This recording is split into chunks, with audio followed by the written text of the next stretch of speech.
well, thanks. How you doing? I checked out of your website and found out a little bit about you, but I don't want to introduce you. I want you to introduce yourself and tell me your story, because you seem to be a very interesting character who's been brought to my attention by a wonderful follower of my work, Rob Crabtree. I believe he's your neighbour. More or less, yeah. Yeah? Sure. We go to the same yoga group. Oh, okay, brilliant. All right then, well, I'd love to hear a little bit about your journey and how you came to be on this path communicating this information. Well, my background was that I was born in Denmark and raised in a family that was very much involved in the resistance against the German invasion or occupation. Denmark was occupied by Germany in 1940 until 1945, and my grandma and granddad and they were in the resistance, and my grandfather was in jail for having helped Jews, smuggling Jews. My dad was in the Danish resistance movement and so on. So I grew up with all these stories about how to stand up for what is right, even though it can be dangerous, and how to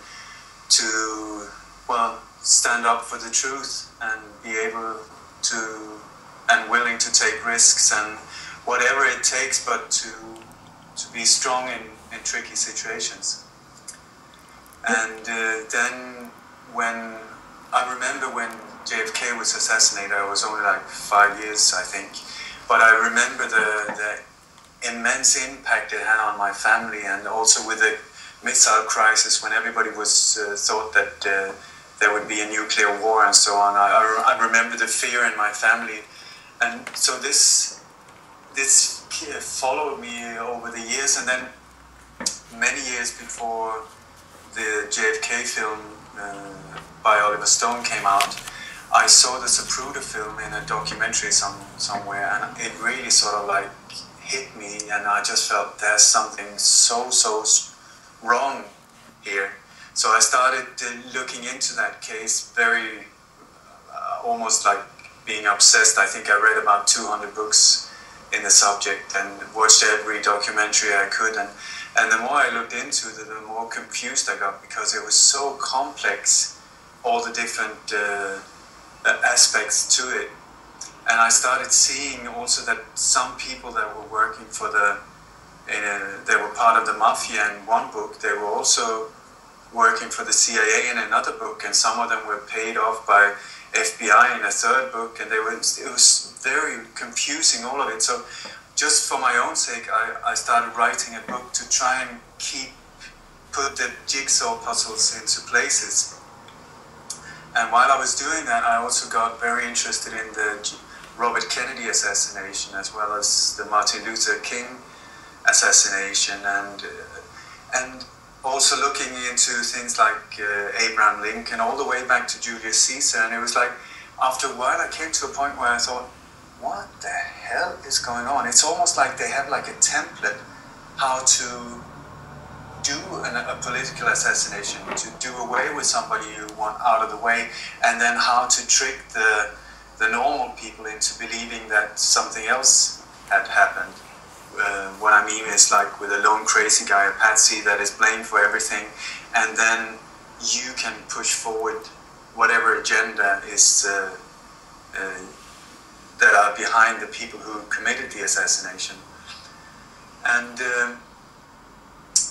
in the meantime, while I was, like I say, I was very obsessed with this. I've worked more or less full time. I worked as a journalist at the same time at a small local newspaper. So those years as a journalist gave me I think the skills how to ask questions and to listen instead of talking, and to gather as much information as possible without, how shall I say, pushing or affecting whoever was talking. And then after some years, the Swedish Prime Minister, Olof Palme, was shot in Stockholm.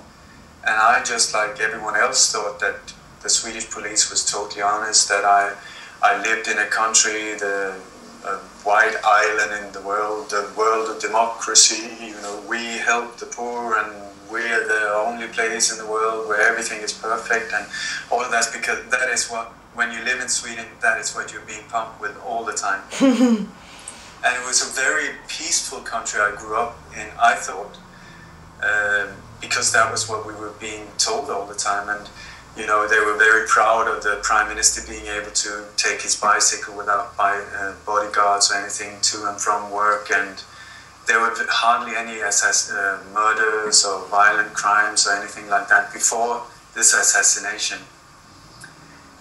So when he was shot, it was like, it was a national trauma. It was so powerful. I mean, everybody was in absolute shock after it. And but since the Swedish police said right away, we will do everything we can to track the killer down, and we have all these the proof and all of this, we will find them, whoever did it.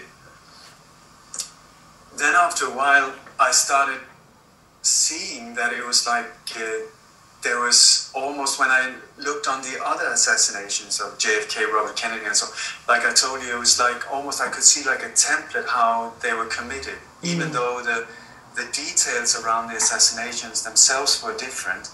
It was almost like they followed like, first we do this, then this, then this, then this, then this, then this, to trick the population into thinking that it was the work of a lone crazy guy, and so that people would not see what was going on behind the scenes, the political agenda behind it, and the reasons why whoever it was removed.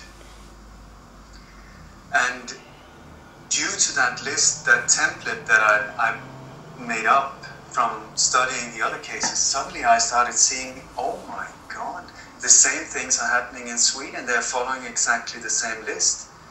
And that really freaked me out, because I thought, if that is true, then what the hell is going on, you know? And so I looked at the list I made before from the other cases, and I said, okay, if what happened in Sweden is one of these political assassinations as well, then, and I looked on the template, then this will happen within a few weeks, right? Within a few days, boom, there came the police, or the so-called investigation, out with whatever the next step was, telling us blah, blah, blah, blah, blah. And that really freaked me out, because I thought, oh my God, you know, the country I live in is not the country I believed I live in, if a thing like this can occur, because that means that just like in the other assassinations, I'm talking the big conspiracies like these assassination, 9/11, Oklahoma City, and so on. And that means that the investigations, just like in the other assassinations, are part of the killing itself. Like this template, if I can just describe it a bit in detail, how they do it, you have somebody you want to get rid of. Very often it's one of your own that has been working for the global power elite, but for some reason have become untrustworthy or started getting big-headed or something like that. So you want to get rid of that person. Many times it's more than one reason for it. It was not a case of why was JFK assassinated. You can't answer that with one word. It's many different aspects from different groups in this power elite that comes together. All of them have their own reason why they want to get rid of this person. Anyway, so before you hit a person like that, you manufacture a scapegoat. It's almost always a lone crazy guy. The reason why they want a lone crazy guy is because then there's no reason for the assassination. He was crazy. He just went up and he was crazy and he shot him. No explanation needed. And then you can very easily kill that guy or put him away so that no one can get access to him. And often this guy has no idea what happened either. Sometimes they even mind control so that after the shooting itself, they get triggered and they have no memory of what happened. And it's almost like a tape recorder. Every time they talk about the assassination, they come up with the identical story, saying the same thing again. Blah, blah, blah, blah, blah, blah, blah, blah, blah, blah, blah, blah, blah, blah, blah. anyway, you manufacture a scapegoat. Then you have a lot of evidence put together against this guy. Or this can be a guy, it can be a group or a yoga group or collectors of tarots or whatever that they put together before. Then before the assassination, they start pumping out rumors about this group or this person, making them look suspicious, so that the public are getting into the mindset of, ooh, these people are weird. Then you have your own investigation put together as well with people that are part of the hit as well. But what happened is, as soon as the shots are fired and that person is dead, boom, in goes their own investigation. And that investigation has only one task, and that is to point all different directions away from the truth. That's the only, they went that way, they went that way, no, they went that way. It's only to confuse, and also the other task they have is to shut up people who gets too involved in finding the real truth. So we have like the investigation, which is the group you should be able to trust, are the one you have to fear if you're a truth searcher. And then it gets really scary, because then it's very hard to know who can you trust in this whole thing.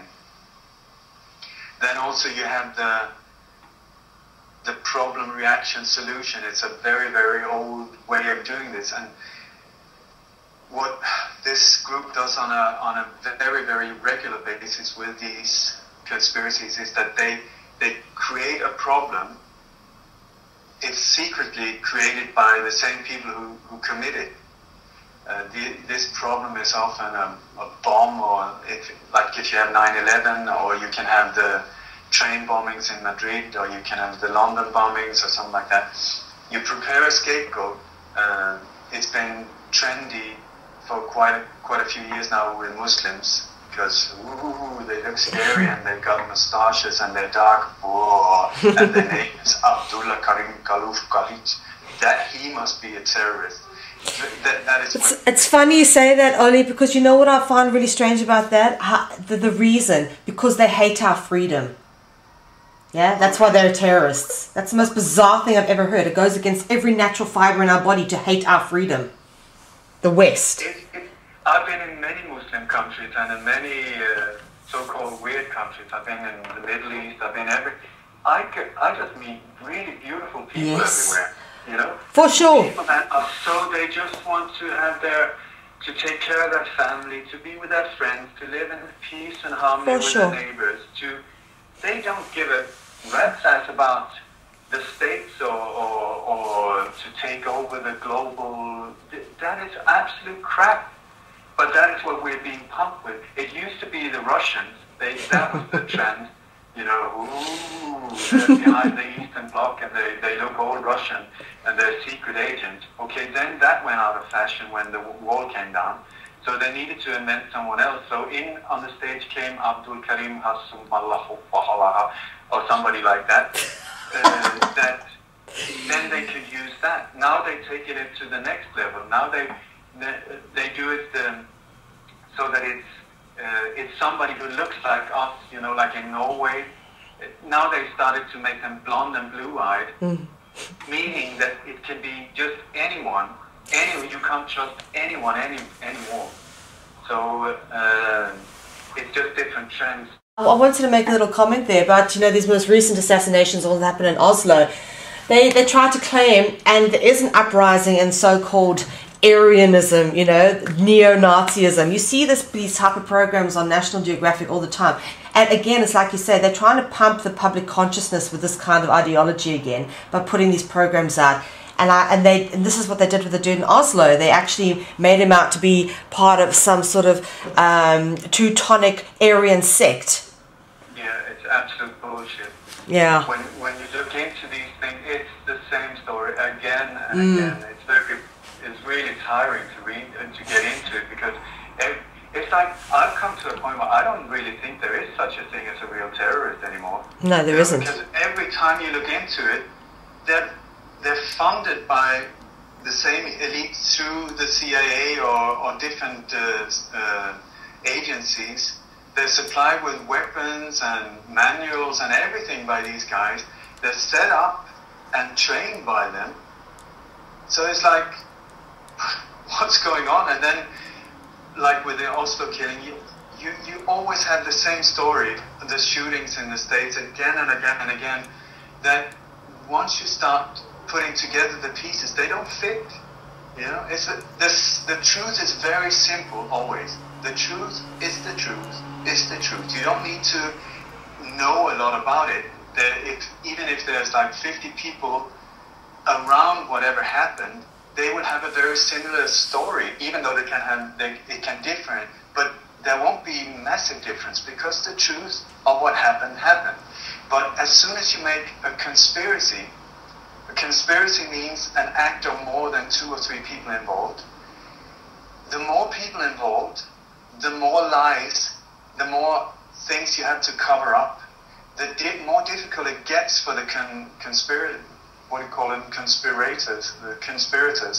to keep it up there, and it just gets more and more and more complicated. And this is what we see as well with these shootings, like for instance in Oslo or in the States, all of these in the cinemas and Sandy Hook and so on. What the witnesses said in the beginning, you have to be very observant on the first day when it happens, because very often as soon as a day or two goes by, the testimonies of the witnesses are changed or disappears of what people actually saw. For instance, in Oslo, they said that there were 2 shooters. That went quite very fast, but that is what the witnesses saw that survived, that there was this Anders Breivik, but there was also a guy with dark hair walking around with two weapons, as far as I remember, shooting as well. And while they were shooting, they were on the mobile with the police. And also, one of the things that you also always see is that the so-called hunt of the murder, or the like for instance with Ole Palme, it took almost 5 hours after the killing before they shut off the central city of Stockholm. You know, like, it's unreal. Yeah. With Anders Breivik, was it 2 hours that he could walk around and just shoot and shoot and shoot. And well, we're really sorry, but there was no gas for the boat. Or did you see when they came out in this rubber boat? There were like 11 people in it. It almost sank, you know. And they put it in at the closest point so they could just go right across the strait? No, they put it kilometers off the road, so that it took forever to get down there. And it's just delayed, you know. Parents called in and said, please, they're shooting out there. Oh, we're very sorry, we can't do anything if we can't get it confirmed by people on the island. Come on. It's like unreal. And it's just, you need to study the different occasions of these type of the incidents, to see the pattern, to see that it's not just because, well, I'm really sorry, but the helicopter didn't have fuel today. Okay, but it's like, yeah, there was a ferry there, you know. Why didn't that work? Because you've just taken the ferry across. No, sorry, he could have shot at us. You are the police, your squad group. No, yeah, no, nothing happened. Delay. To get the effect, they needed, this is the horrible thing. When they create these problems, they need to make it really awful to get the reaction they want, so that they can come with a solution. And the way they get these reactions are from really awful, bloody massacres. And it doesn't work to get the impact from people.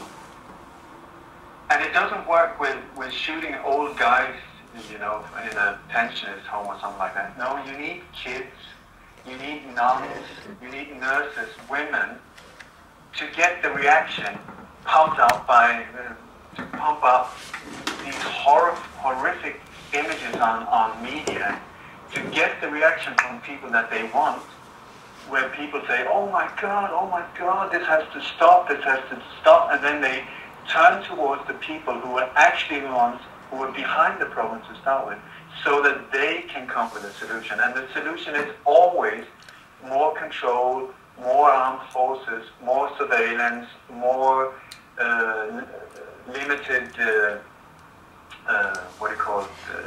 that people will be more and more tied down, that their liberties will be taken away from them, that weapons will be, that the population cannot have weapons anymore, and so on, so that they will be more and more easily controlled. That is the basic thing with these things, is to get the mass population tied down and totally controlled, with no arms, with no power to say anything, and microchip and surveillance and all of it. It's the same pattern that comes again and again. And it's come to proportions that are absolutely ridiculous. Like, if you look into this Sandy Hook thing, it's all staged. It's not even real anymore. You know, you're aware of this, where they use the actors, like the parents and kids who were dead suddenly turn up in the lap of Obama for a photo session. The lawyer from one occasion, and one that, I think it was the Batman massacre, suddenly it's one of the mothers in the Sandy Hook shooting. And when you look at it, before these interviews are filmed with these parents, they can't stop laughing. You know, it's like it's so obvious if you turn down the volume and look at their faces. These are not people that have just lost a child. They're people being part of a big scam. And I think the reason why they try to set it up now with actors and so on is because if you really have people who lose a child in a horrible situation like that, they will never quit until they find the truth. They will never give up. So when you commit a thing like that, you have a problem with all these relatives and families that are up your butt trying to track you down. So that is, I think, this Sandy Hook thing, they did it all staged up. I mean, there's not one true word about that at all anywhere. Very interesting, Ole. Yes, I totally agree. And there is a template, and I from my own research have to agree with absolutely everything you've said. So I kind of have an idea of where this goes back to. What do you reckon the source of all of it is? The source of all of these, what do you mean, who are behind it? Yeah, well, it's the same template, so it's got to be obviously one source. Yeah, that is what I keep getting back to again and again when I look into these things. It goes back to what I call the global elite. I don't know how high it goes up. I've gone up to the level where there's three main groups. It's the Bilderberg group, the Trilateral Commission, and the Council on Foreign Relations. The members of these three groups, you can always, if you find out who are members there, these are really people that have sworn their loyalty to this global fascist state that they're trying to create.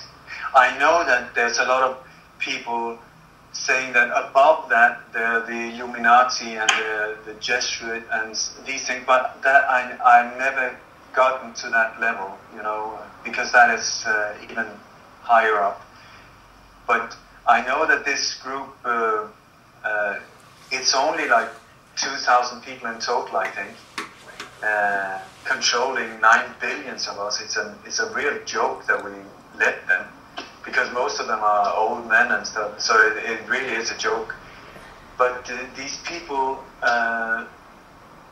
especially like if we take the Bilderberg group, these people are creme de la creme, you know, top people from top the Western world mostly. Now more and more Chinese members have come in, but they handpick people from different countries. Like if you take Sweden, for instance, it's not a big country, so you need about maybe 11, 15 people, but in key positions to control the whole country. If we're talking about lawyers, judges, military people, you got royal family, you got politicians, you got communications, you got and so on. But key people, very, very important that it's the key people. Because if you got somebody in a key position, he can control the whole power pyramid underneath him. And then another person can control the power pyramid underneath him. And then it all goes into one, all these different pyramids go into one big pyramid controlled by this small group. And then if you do the same with, I mean, nowadays it's more or less all countries, I think, in the Western world at least, are controlled by these groups. And that makes it very, I mean, if you look at the situation in the world and you say, well, the States did that, and England did that, and France did that, you totally misunderstood the whole thing, because we're talking about a group of people with many different nationalities, almost like using the countries as franchise. You know, you have the same model that you just use in different countries. And then when you come from that point of view, it's no surprise when suddenly Margaret Thatcher and Ronald Reagan are doing exactly the same thing. You think, oh my God, just because there's the Atlantic Sea in between you, you think, oh, it's the Thatcherism or Reaganism. But there's exactly the same agenda. They're holding hands, doing exactly what the agenda says. And then, as far as I know, if we go to the States, for instance, the last real president, and he wasn't really even a real president, but was JFK. I mean, he came to power, but with the help of mafia money as well, through his dad.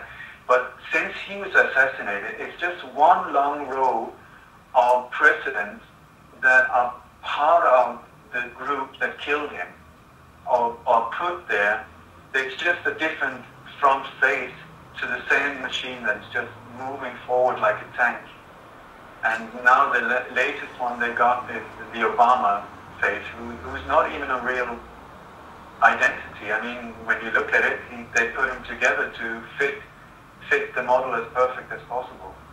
And he's doing a great job. I mean, he's somebody you really want to love. When he speaks, you love to listen to him. Beautiful voice, very nice personality and so on. If you look behind the scenes, awful what's going on there.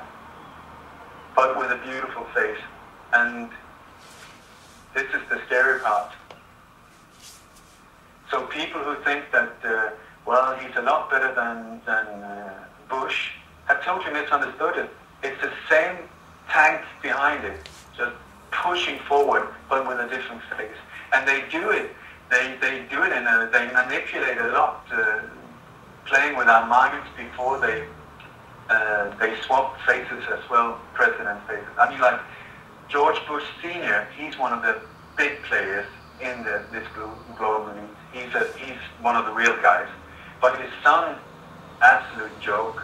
But he was put there as a puppet, like many of the other ones, as a puppet, so the other ones could just push forward the agenda. Then what they did was that to create a problem so that they could get the reaction they wanted from the public, so that they could come with a solution, they made Boy George, this young, the son George Bush, they made him, the last few years, they made him so awful, that people are just like, we want to get rid of him, just get him out of here, we need someone else, take him away, stop the violence, stop the madness.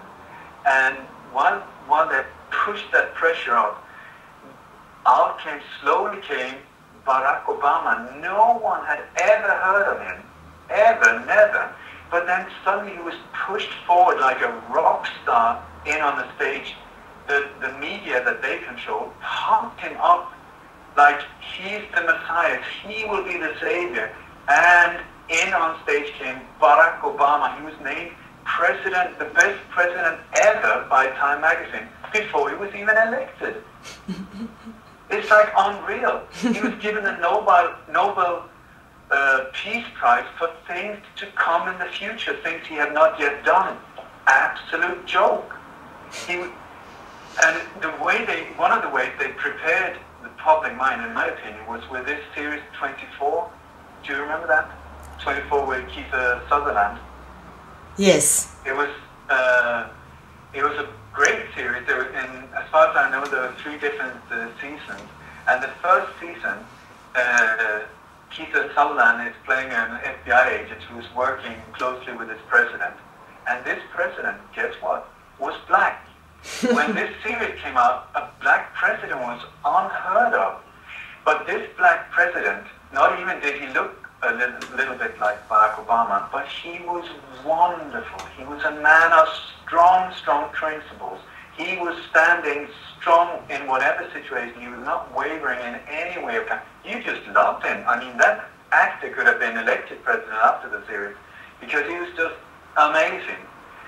Then season 2, suddenly he started allowing torture and allowing assassinations and allowing this and that. And in this 3rd season, he was just like Obama is now.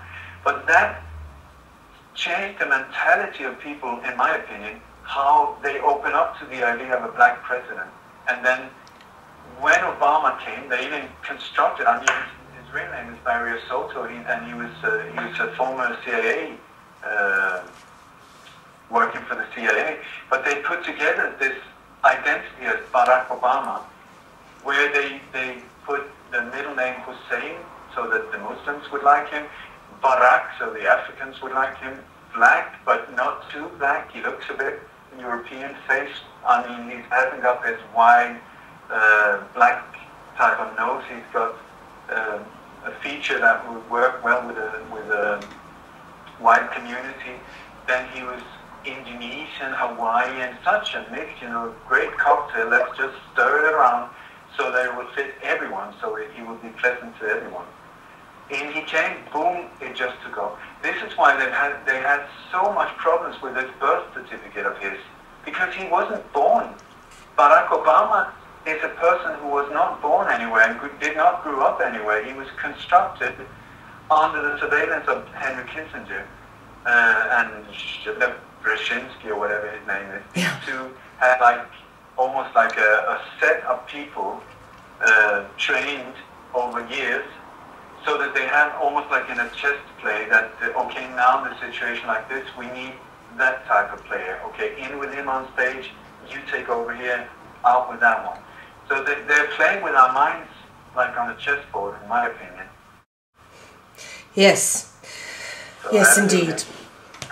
I was wondering, Ole, you've mentioned a little bit about a few people, and I'm surprised, having done all the research you've done on assassinations, you say you haven't yet gotten to the Jesuit level.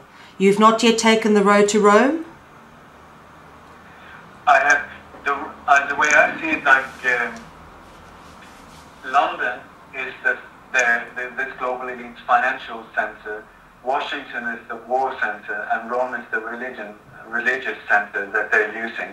But they're very interactive with all the weapons and pedophile gangs and drugs and weapons and oil. It's just going in this triangular. All of them are deeply involved. Yeah. Now, I know you mentioned earlier that JFK was brought to presidency with mafia money. I was just wondering if you knew what the mafia was. The Mafia Commission is actually a Catholic order. They're controlled by the Roman Catholic Church, the Vatican. And JFK was in fact a Catholic himself. That's the irony of it. They assassinated their own man, someone of their own religion. The first Catholic president of America. The thing was that he was helped to the power by the mob. Then when he got into power, he appointed his brother, Robert, to start chasing down the same people that had funded him, which pissed people off in a big scale.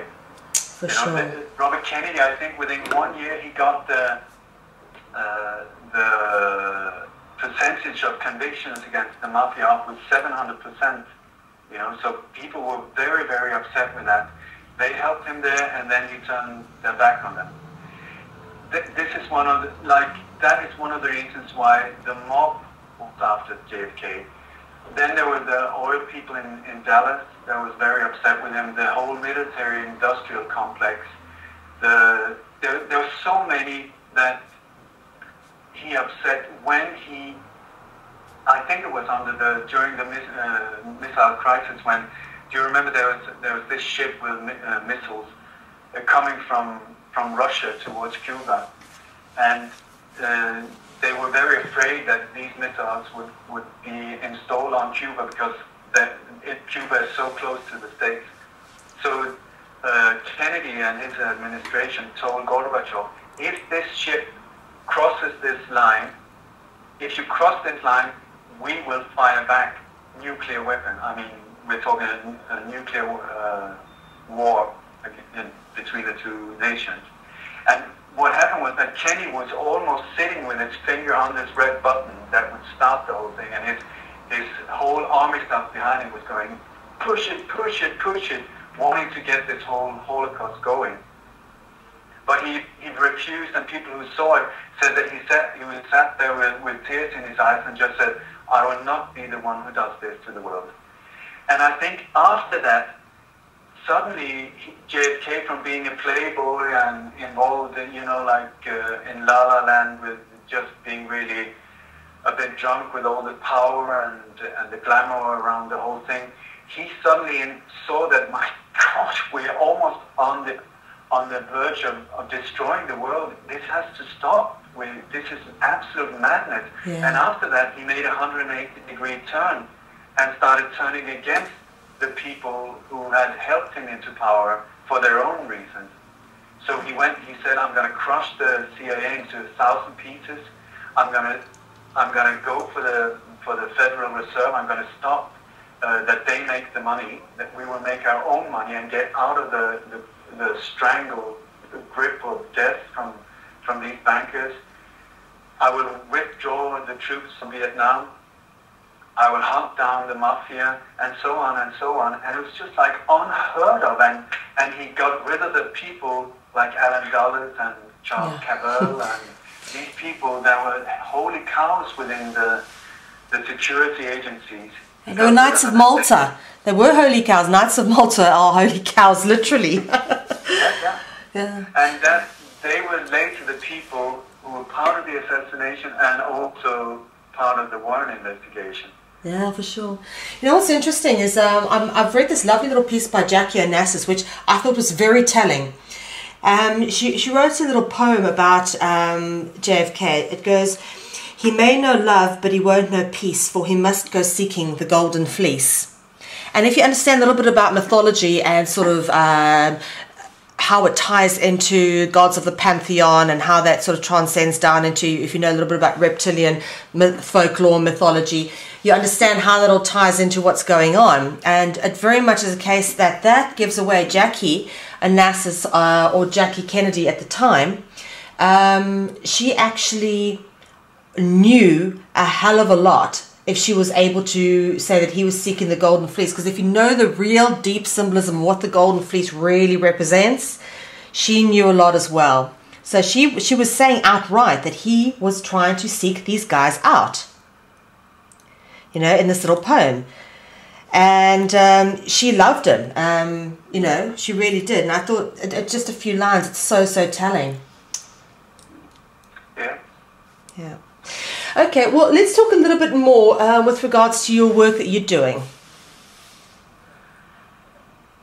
Well, like I say, for many years, I think it's, 20 odd years, I've been working very relentless on finding out what actually happened in Stockholm that night in February 1986 when the Swedish Prime Minister was shot down. Yeah. And what I thought was a very easy case, just like I was being told, has turned into an extremely complex conspiracy with the ties going all the way back into the JFK. I even tracked down people who were part of both assassinations. That they are directly connected, which is mind-blowing when you think of it. Yeah. And these two assassinations are just one in a long string of, I wouldn't call it pearls, but a long string of connected incidents with lots and lots of people who have been eliminated and so on. So it's almost like one of the main groups, if we go down to the street level where these crimes are committed, one of the groups that keeps popping up is a group called Operation 40.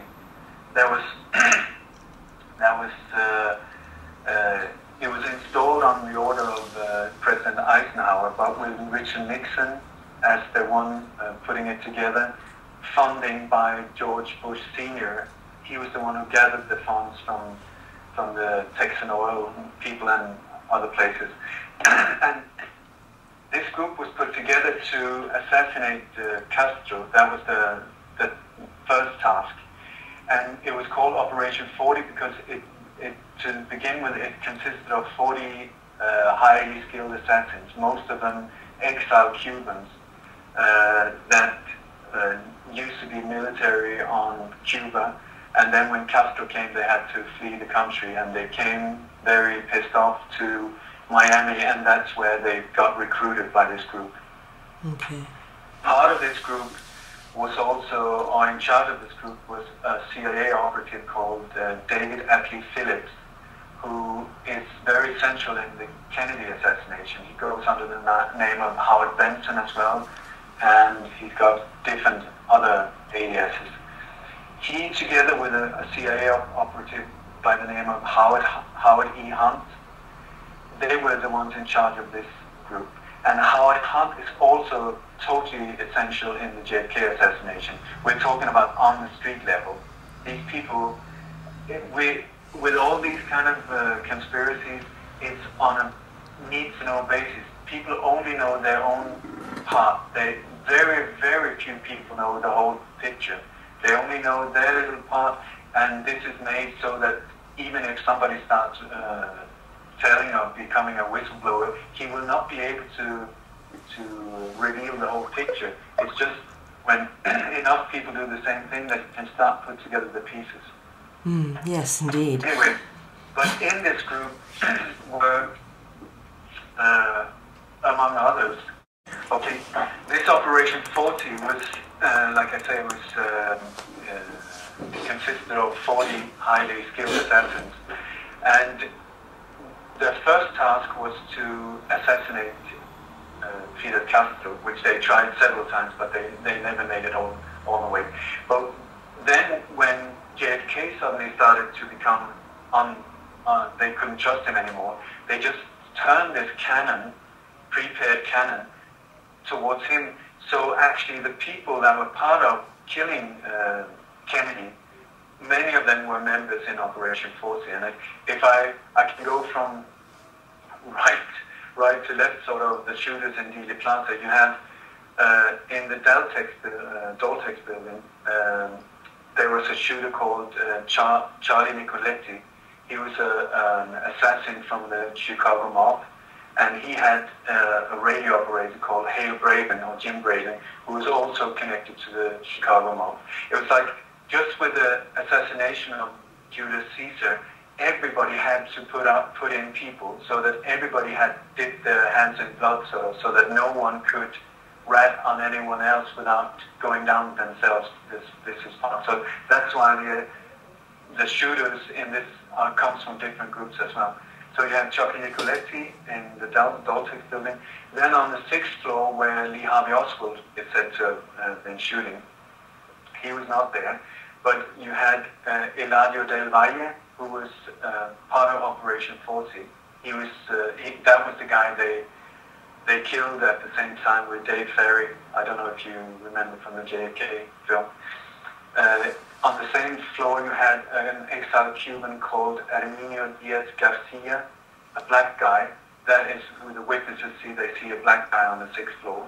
And then on the same floor, you had Richard Kane, who also was connected to the Chicago mob. These are the 3 on the 6th floor.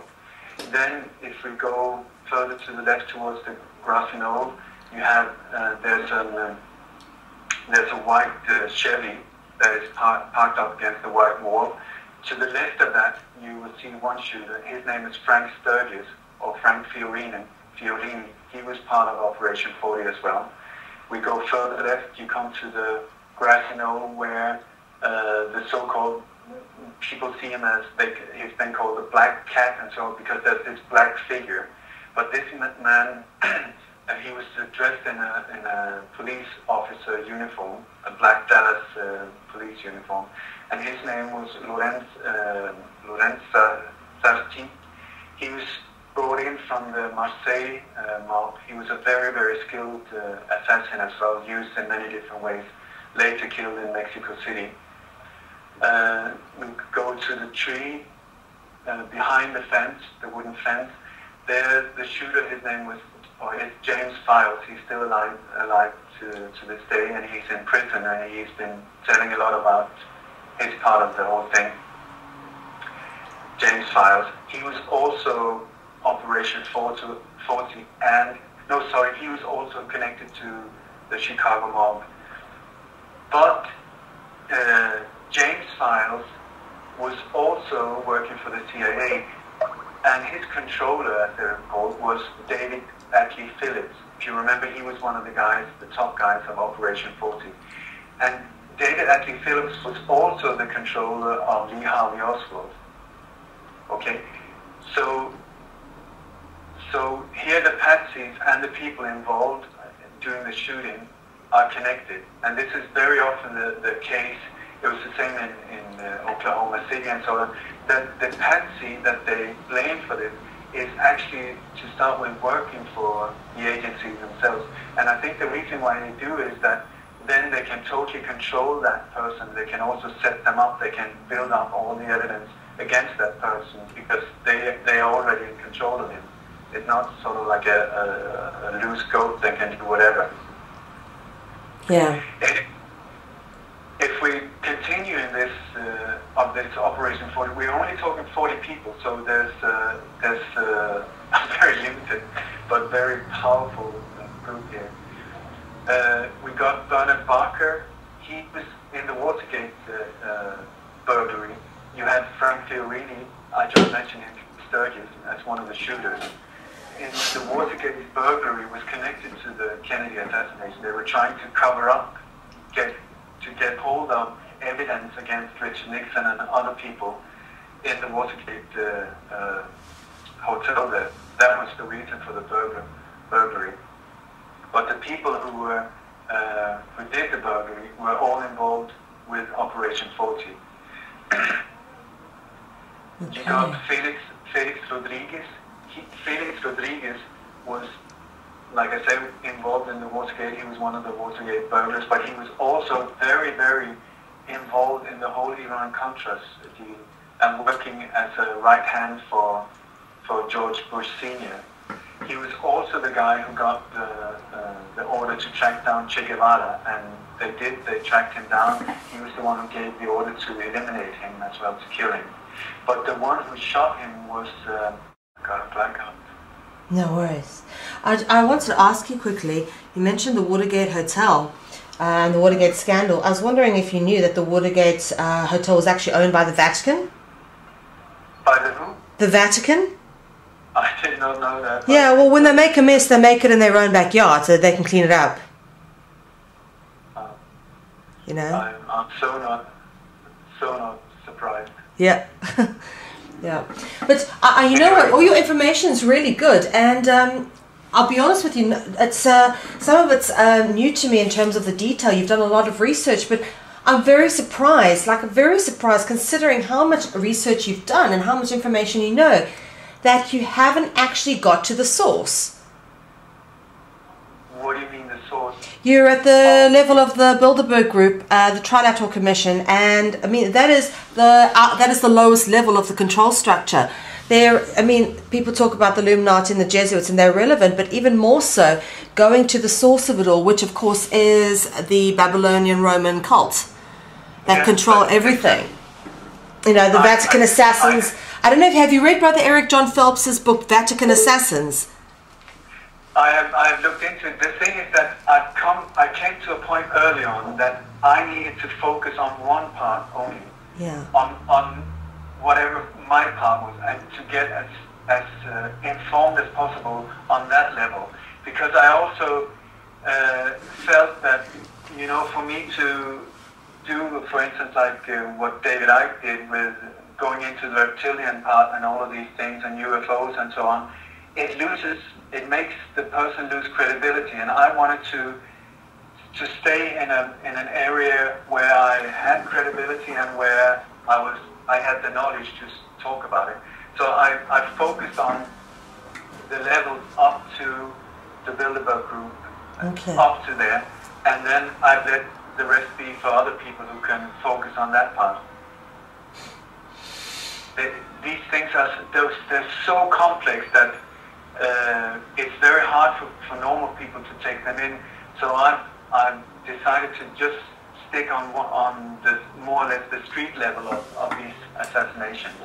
Let me put this to you another way. When you look at the structure of an assassination, okay, when you're looking at it from the event where it actually happens, it's complex because there's so many elements and lies and ends put out. But as you start tracing all the little various lines, they start to merge and come together to a single point. Then you realize that single point actually merges with other single points, links to other assassinations. And the single point that all these other lines run into is in fact the Vatican and the Roman cult. For me, as you say, yes, it's complicated, it's complex, there's lots and lots of detailed information and facts that we can focus on. But ultimately, if we're not looking at the source, we actually, there's no point in doing any of that because we're not getting anywhere. It actually is a lot simpler to look at it the other way around. Instead of looking at it from the street level, you look at it from the source, because then it's one point. It's not a million different things you've got to look at. You can then see the same themes following through in every single assassination. Like you look at every single assassination, the Knights of Malta are involved. Forget the Trilateral Commission, Bilderberg Group, and the other one that I mentioned, Council of Foreign Relations. Forget about them. They are low level. They are put there to keep us distracted. Okay? Yes, they have a part in the global conspiracy, but forget about them. Right? They're one level of distraction. Where we need to be going is right to the apex of all the evil, where all the assassins are trained, okay, and they're all trained through the Holy Alliance, and the Holy Alliance is the world's entire intelligence network, be it CIA, KGB, whoever it is. The global intelligence network is ultimately controlled by the Vatican, and every assassination that comes out of the Vatican, because they're trained through the Vatican. I mean, I've just made a documentary called The Last of the Boers, featuring an assassination of one of the presidents of South Africa, Dr. Verwoerd. Same situation as JFK, and I mentioned JFK in this film as well. He was obviously trying to get rid of the control structure, get South Africa independent, and they killed him.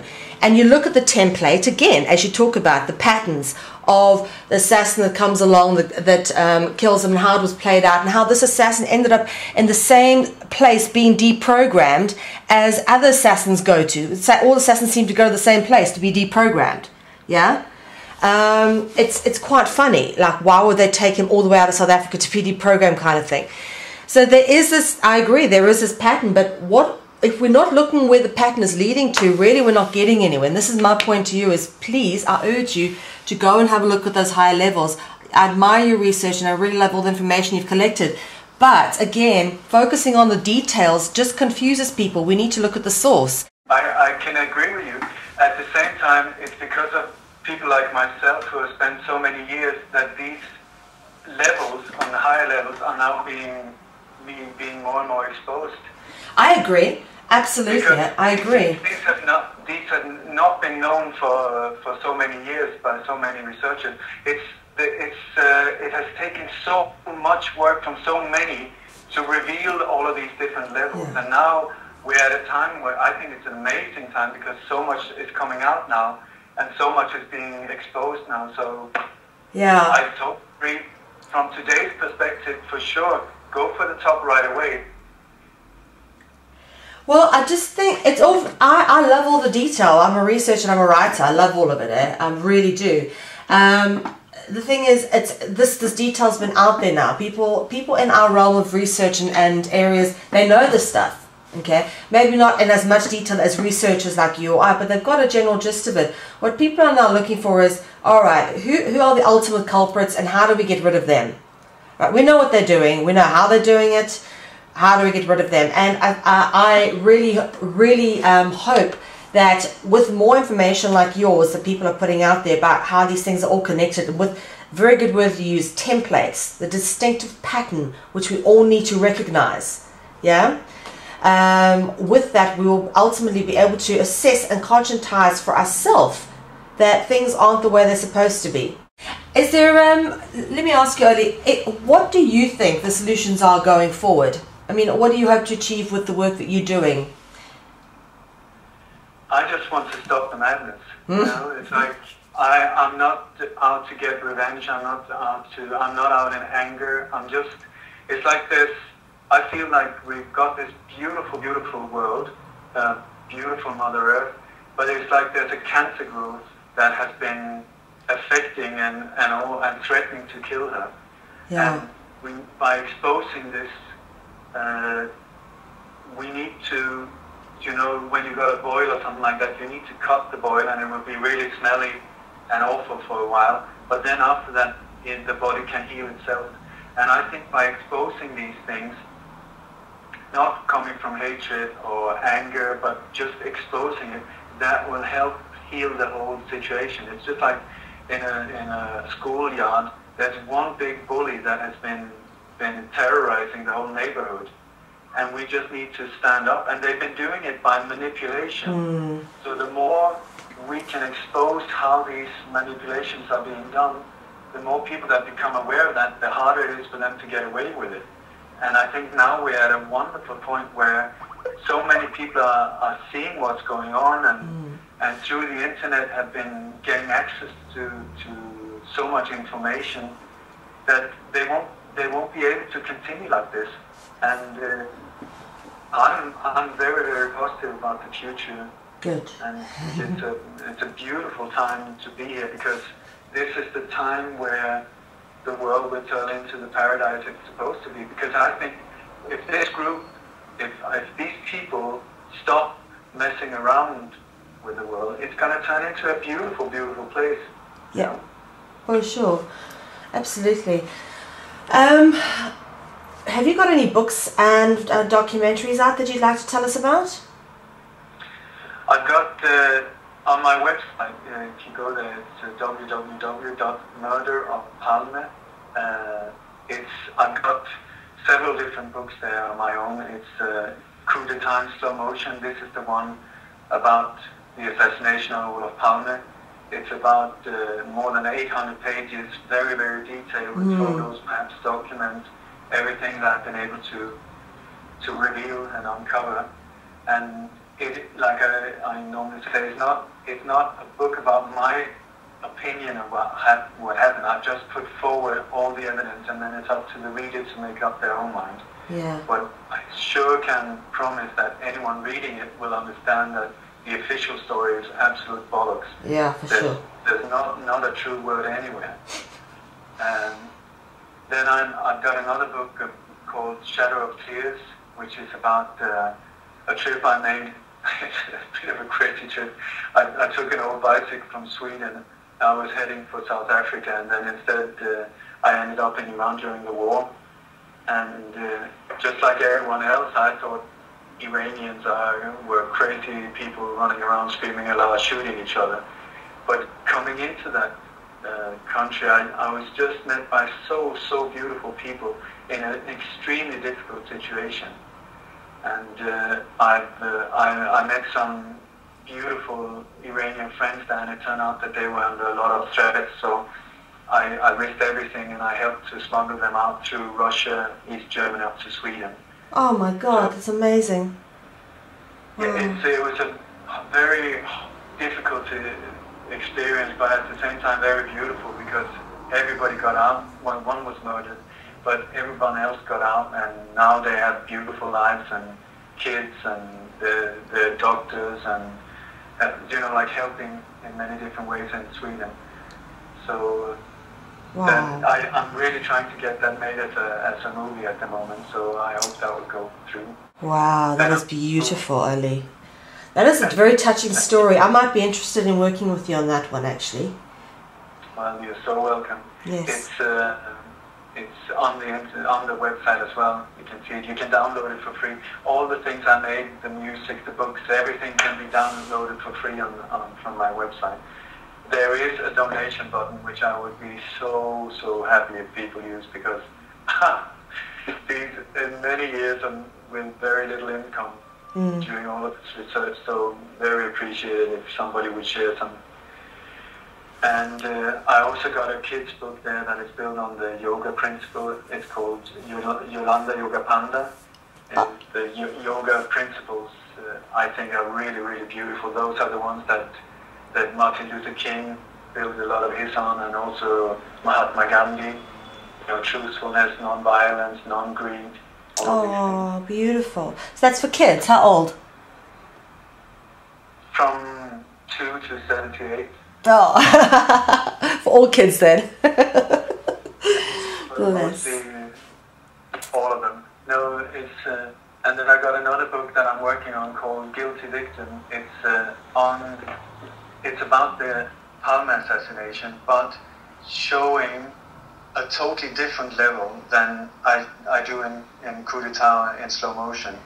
Okay. It's because that is it's written as a novel where it's dead on to the truth, but where the names are just changed, that's all. But it's showing a whole new level of what I really think happened. Yeah. I also got a book called Remind Me, which is about how I think that the universe is programmed, and how I think if we can understand the code of the matrix, we can also create a much more beautiful life for ourselves and others.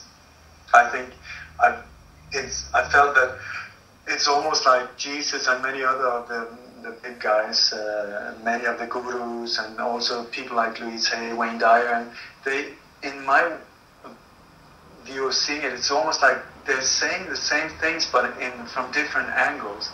And I tried to put it down in a very compressed form as a game manual, where the game is life, and how to crack the code. I think that was what Jesus said when he said, listen guys, there's a way that it's a lot easier than just struggling, and you can, if you choose the way of love, that frequency will just solve all the lower frequencies. It will just delete them. And like when he said, there is no death. You can turn water into wine. You can walk on water. He was saying, crack the code. I see him as a great hacker, you know. Yeah, interesting interpretation. I like that. And anyway, it's called Remind Me, and you can download that as well. Oh. But if I can please go back to Operation Fortune for a while. Yes, of course, please. Okay, in this group, because it's, even though you think maybe the details are not that important, the details are important to be able to connect the points so that other people can see the connections and see the whole picture. Yeah. And for instance, for about 10 years, the commander of this group, his name was Jose Perdomo.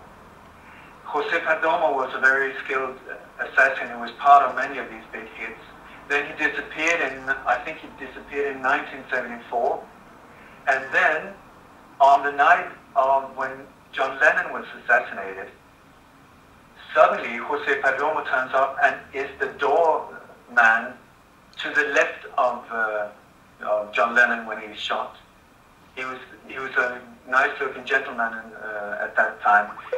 And he was standing to the left, David Chapman was standing to the right, and when Lennon was walking towards the building, there were 4 shots fired, and he was hit from the left with all 4 shots. And if you listen to the first witnesses, there's some YouTube recordings and stuff like that, where there's a woman saying he was arguing with the doorman, and also they heard the doorman say something to Chapman, and in my opinion, something like, you have shot him, you shot Lennon, or something like that. And after that, Chapman just stood like a zombie, waiting to be caught. This is a typical behavior of a Manchurian candidate when they've been prepared. It was the same in Oslo. Anders Breivik, when he was standing shooting, when the SWAT team came, they shouted, they called his name, they already knew his name, and right away he put down his gun and just lowered his hands and stood waiting for it to be taken care of. It's the same again and again. Yes, you get indeed. the same kind of pattern repetition. So let me ask you now. We're talking about John Lennon. Why do you think they killed him? What is your ideas about that? Everyone who stands up for peace and have a voice that is powerful becomes a threat to them. They thrive on violence, death, destruction, fear. These are the weapons. So anyone, also Bob. Ollie, you've cut out. Ollie. Ollie. Ollie. They get rid of them. That was the reason with Martin Luther King. That was the reason with Robert Kennedy. They tried to shut down Robert Kennedy to scare him off by shooting Martin Luther King as well. They wanted to get rid of him, but Robert just continued, and many people are not aware of it. There was only a month between the Martin Luther King and the Robert Kennedy assassination. Then when they hit him, they shot most people down for a long time. Mm. Bob Marley was another one. Peter Yes. Tosh was. Bob Marley was.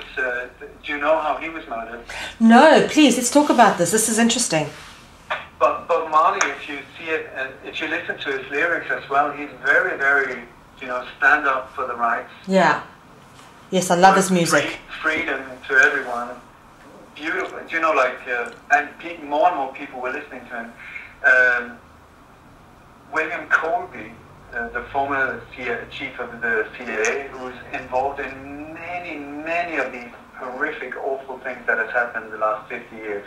He was deeply involved in the Kennedy assassination, Operation Phoenix in Vietnam, where about 20,000 Vietnamese people were eliminated or assassinated.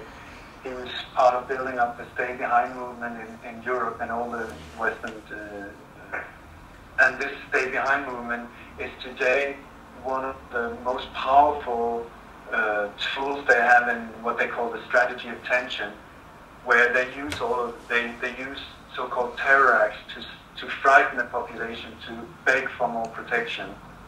And so when you look into many of these terror acts and assassination, you can track them down to Stay Behind. And William Colby was one of the major players in building it up. He was also the ambassador, or working in Sweden at the embassy, building up the Swedish part of Stay Behind, where Olof Palme was very much involved. Anyway, this William Colby, like I say, he was involved in many of the assassination, and his son, Peter Colby, is a documentary, making documentaries. And he was in the middle of making a documentary on Bob Marley, and when they met the first time, he brought a pair of cowboy boots. Whoever gave him these cowboy boots, I do not know, but Peter Colby had them with him and gave them to Bob Marley, and Bob was really pleased and said, "Thank you so much." Tried them on, and when he put on the right boot, he stuck his foot on something, his big toe, and he got it out, and when they took it out, it looked like a little metal tin, Yeah. that had punctured his toe. And later he developed a cancer in the exact same big toe. You tell me about anyone else who had cancer in a toe. I've never heard of it. Maybe it's some kind of, I don't know if it exists, but that is where the cancer developed that later killed him, from the exact same toe. And also when he was really sick, or when he was getting sick, he was being approached by a doctor, a white guy, who has very strong Nazi connections, who was helping him, but for some strange reason, he just got worse and worse, and then in the end he died. Wow. I can't prove it's a murder, but for me it smells a long way. Yeah. It doesn't surprise me at least. No, it's I know Jimi Hendrix was murdered as well, but I'm not sure who. But he was Jimi Hendrix did not die of an overdose. No. He was held down and drowned in red wine. They held him down and just filled him up. Yeah. When he was brought in by the ambulance, when they tried to resurrect him, there was just wine pumping out of his lungs. His whole lungs were filled up with red wine. So somebody had held him down and just filled him up. Yeah. So he drowned. Oh, God. Well, I heard there's more wine in his lungs than in his stomach. So he obviously wasn't swallowing it. No. You can't do that on your own. Yeah. You can't do it on your own. Yeah. So no, there's many sad events in this long string of. And do you know, it's okay if I just talk about different things. Do you know the reason why they hit the Oklahoma City, the building there, is, for one thing, it was if you see all the pictures of that building, you got this big Freemason symbol on the outside, and also Alfred P. Murray, who it was named after. He was also a higher Freemason.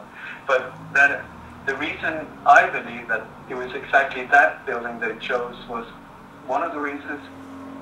There were children. There was a daycare center, it was great for their purpose because, like I said, they need these horrific images to be pumped out in the media to get the proper reaction from the public so that they can come with a solution. And but just before that, do you remember the White River scandal around Bill Clinton and Hillary Clinton, property scandal, where they were deeply involved in a lot of illegal, awful things?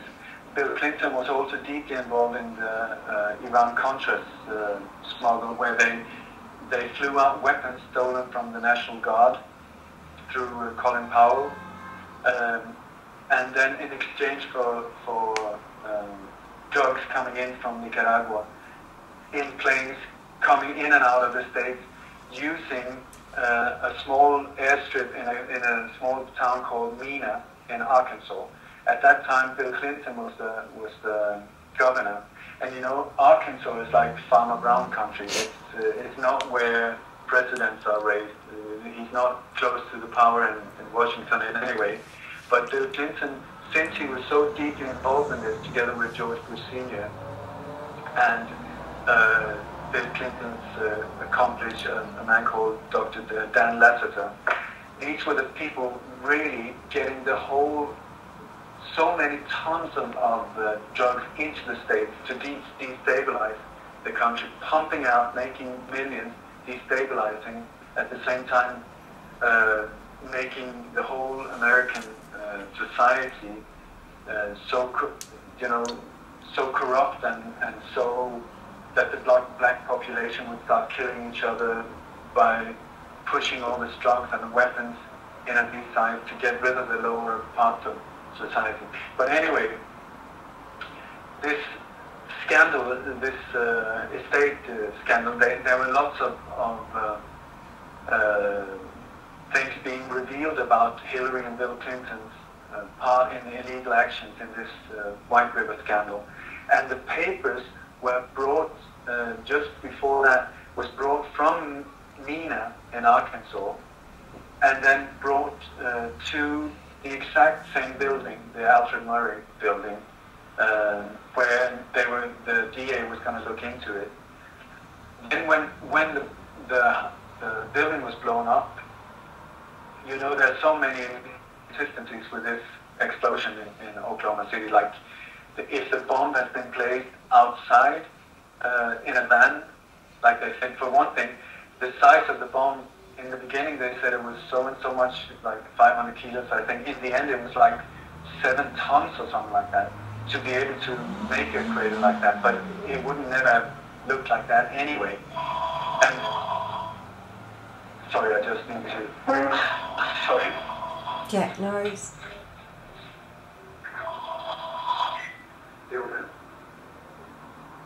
Säg jag tycker det är roligt. Kan jag?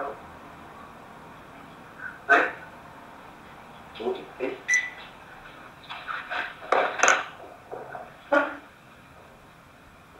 Anyway,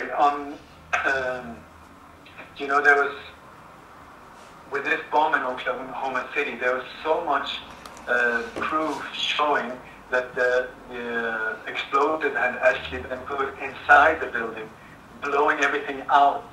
So there was a lot of rubbish and furniture that was blown from the Alfred Murray building all the way over on the other side of the street, landing on floors even higher than where the furniture had been before, meaning that the explosion rate would have come from inside the building. Had it come from the vehicle in between the two buildings, the explosion would have gone out in all directions from where the vehicle was located. So it doesn't make any sense at all. Yes. And also, just like in Norway and in other places, on the morning of the explosion, you had the bomb squads, FBI bomb squads, came to the building and was parked outside. People were inside doing stuff in the garage, and witnesses saw them put things on the pillars and stuff like that. There's very often what they do a drill at the same time as the real events happens to make confusion and also to disguise and camouflage what they're actually doing. This happened with 9/11, it happened with the London bombings, it happened with in Oslo just a few days before the real thing happened, and it happened in Oklahoma City as well. But once the bombs had gone off and everybody came there to help rescue, suddenly somebody came in and said, there's a second bomb, everybody needs to leave the area. So everybody was pushed out. There were still people dying in the rubble that needed saving, but everybody was pushed away a couple of 100 meters, and there were two trucks coming in, and then people in blue overalls coming in, and the only thing they did was to collect these boxes of documents that had to do with the Clinton case. So all of that out while people were lying dying. Once they got everything that out, these two vehicles left the area, and in came the normal people were allowed in again to rescue the people dying there. Wow. So in my opinion, once again, that is a very smelly thing, pointing again to this group. For sure. Sure. Well. Jenna, if I can go back just a little again. Yeah, sure. Okay, if we go back to the Kennedy assassination, one of the persons working very closely to Operation 40 is his name is Michael Vernon Townley, and he was a very skilled assassin that was used when they hit Salvador Allende. He was also used in Washington, where they blew up a former politician, a former Chilean politician in the center of Washington. He was used in many different ways. He was also part of the Robert Smith assassination in South Africa. You know, one of these guys that if you have a very skilled person, you use the same person again and again. They just flow them. They just transport them to different countries, and then they put together a team of the same people but with local backup. So they commit assassinations in many different countries, just like in movies, you see. Yeah. Anyway, this Robert Vernon Townley, he was also under the control of David Atlee Phillips. We're back to the same guy who controlled James File, who was one of the shooters, who controlled Lee Harvey Oswald, and also this Robert Townley. Michael Vernon Townley, sorry. David Atlee Phillips gave Michael Vernon Townley an order to start two groups, one of them called Orban and Patricia, no. He gave, can you cut this away? Yeah. He gave Townley an order to start two groups where one of the groups, or both of them, were involved in the military attack on Salvador Allende. In one of these groups, there were two people, Roberto Tieme and another guy called Julio Izquierdo. Robert Michael Vernon Tarly, Roberto Tieme, and Julio Izquierdo. All of these three guys were part of the hit team that hit Olof Palme that night so many years later. So we got people directly connected to the Kennedy assassination, to the assassination of Salvador Allende, and the assassination of Olof Palme. Okay? Then you got, if we go back to Dealey Plaza, have you seen, he's called the Umbrella Man. He's been a mystery for many years. There's a man in Dealey Plaza, just when the president limo is about to pass, he unfolds a black umbrella. Yes. And there's been speculation saying maybe he had a poisoned gun in this, or maybe it was shooting arrows or something like that. Because it was a sunny day, so there was no reason for this umbrella. But his part was to show the exact point where people should start shooting. Because since there were so many different shooters, you couldn't have them fire all over the place, because you were going to blame it on one guy. So there had to be some, this is where the crossing point is, this is where you start shooting. That was his task. His name was Roy Hargraves. He was also connected to this Operation 40. And the guy standing in front of him on these photos in Dealey Plaza, he's waving his hands like this. He's a dark guy. His name is Virgilio Paz. Okay, he was also connected to this exile Cuban group and connected to Operation 40. And later, in 1986, we're talking like 25 years later, just the months coming up to the Palme assassination, a CIA man by the name of Charles Morgan approached several different people to try and do the hit, offering them $2 million to do the hit on Olof Palme. And this Charles Morgan is Virgilio Paz from Dealey Plaza. Wow. He's got direct connections between these different hits. Wow. It is a big old assassination team then, isn't it?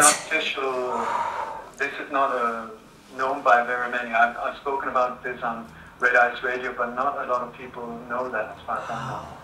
Goodness me. That is absolutely insane.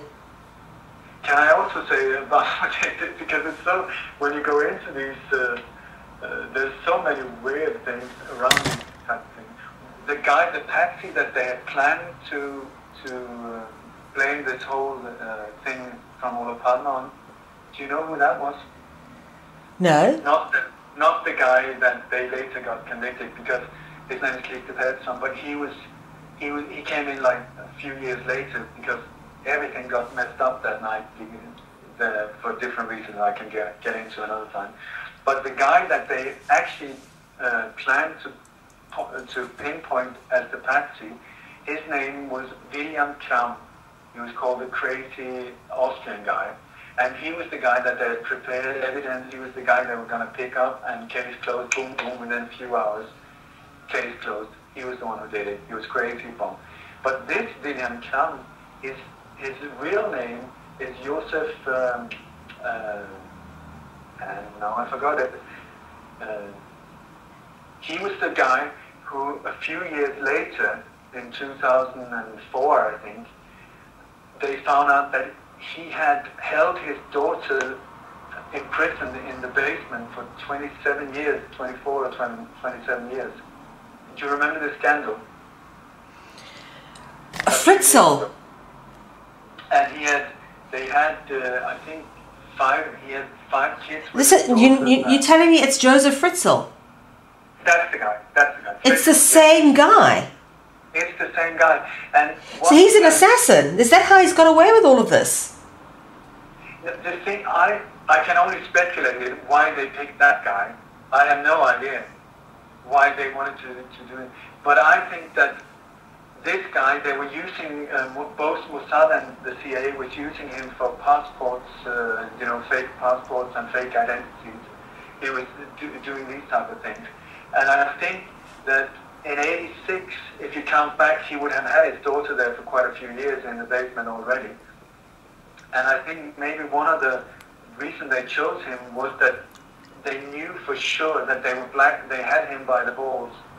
That if he said anything or spoke anything, and this whole thing, they could threaten him with this whole thing about his daughter. I think their plan was to get rid of him very quickly anyway. But it's the same person, yeah. Strange, eh? Interesting. The plot thickens. Wow, yeah. Okay. It's a very strange way to get into this, behind all of these assassinations. Yeah. So Ole, now you touched on a bit of that, and that seems to be a predominant thing here in Europe. We find that these people involved with various high-profile political scandals, assassinations, etc., tend also to be involved with pedophilia, child abduction, and all sorts of other quite what we call socially unacceptable behaviours. What is your opinion on that? I think it's so. I don't understand the mindset of these people at all. I mean, for me, there's so much sick, what I would call sick behavior. It is almost like they're so into the male energy that they're scared of females, of women. So it's almost like they're so. One of the things that comes back again and again are these strange sexual behaviors, and homosexuals, and with kids, and many on the street level, many of the people, the mercenaries and the assassins, they're homosexual. I don't know why, but they are. I don't know if it's a matter of energy or it's something I don't know about. But for sure, when you dig into these things, you come across it all the time. Very sick behavior. Yeah. Well, of course, one of the what we call Illuminati bloodline branch managers of South Africa who did the most damage, being Cecil John Rhodes, of course, he was a homosexual, the son of a priest, an Anglican minister. So, you know, all these things tie back into each other. Again, I have to agree, and I'm so glad you brought that up, because I keep finding the same thing coming over and over again. It's a strange, perverted sexual behavior. And fair enough if you are homosexual, but most of these people, if you met them, don't even come across like they've got a gay gene in their body. They just come across like they've somewhere been corrupted. Yeah. Yeah. It's like I'm not saying anything negative about homosexuals. Like, yeah, for sure. I'm just observing a behavior between among these people. Yes, of course. No, fully understood that. Yeah. Okay. Well, look, we've been going for over an hour and a half. I think we should finish up. Let me ask you: is there any one last message you have for humanity? Do you know, in the yoga group where I go, we have this beautiful. I'm not talking about yoga for the body. I'm talking Raja Yoga, which is the science of the mind. And this beautiful, beautiful teacher called Melanie Chelaram. And she has this prayer. She says, "May the entire universe be filled with peace and joy, love and light. May everyone, and especially the one who hurts us, be filled with peace and joy, love and light." And I think that is exactly my point as well. You know, by these people, I think are absolutely miserable. I don't know, but I cannot see them as happy people, having done all of these awful things and being in sharp waters, being surrounded by like-minded. I mean, it must be absolutely horrifying. And I just want this to stop, you know. I just want the madness to stop. It's enough. We're all part of this game called life, and you need black to be able to understand white, you need up to be able to understand down, and you need evil to be able to understand love and good. And I just think that we've come to a point now where the game has to move to the next level, which is beyond greed, beyond selfishness, beyond ego, just one world where we share and help each other and love each other. That is my vision. Yes, indeed. All right. Ole Dammegard, it's been an absolute privilege to speak to you. Thank you for all this information. I will edit this up and get it up as soon as I can, and I'll send you the link. Thank you so much. You're most welcome. We'll chat again soon, yeah? Yeah, for sure. All right. Lovely speaking to you. Listen,